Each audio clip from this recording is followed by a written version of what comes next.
Samedi 20 mai, il se tramait quelque chose au musée d'histoire urbaine et sociale de Suresnes. Alors, qui est Fulgence Bienvenue? Qu'est-ce qu'il a fait, Fulgence Bienvenue? À l'occasion de la nuit des musées, les élèves d'une classe de l'école Mouloudji montraient aux visiteurs le travail effectué depuis septembre sur le thème du Grand Paris.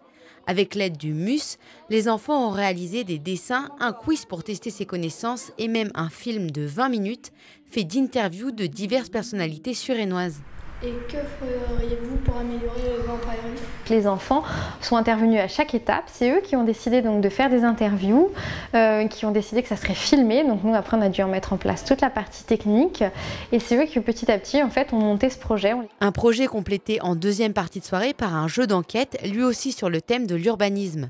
Le baron Haussmann a disparu et le coupable se trouve parmi 6 personnages d'époque disséminés dans tout le musée. On essaie à chaque fois de trouver des nouvelles idées, de les lier aussi à nos expositions temporaires. Donc on a organisé ce cluedo géant tout le long du musée pour aussi bien faire rentrer les visiteurs dans l'espace permanent que dans l'espace temporaire.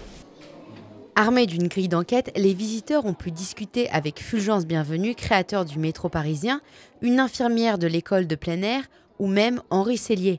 Un moyen agréable d'apprendre en s'amusant. C'est très intéressant dans le sens où on découvre les personnages de l'époque et les enjeux qu'il y a eu en fait à la construction de Paris. C'est bien pour montrer aux gens qu'on a travaillé dessus. C'est un moment de partage entre les parents et les enfants. Près de 550 personnes sont venues enquêter sur la disparition du baron Haussmann et en ont profité pour voir ou revoir la très belle exposition aux origines du Grand Paris 130 ans d'histoire qui se termine le 28 mai.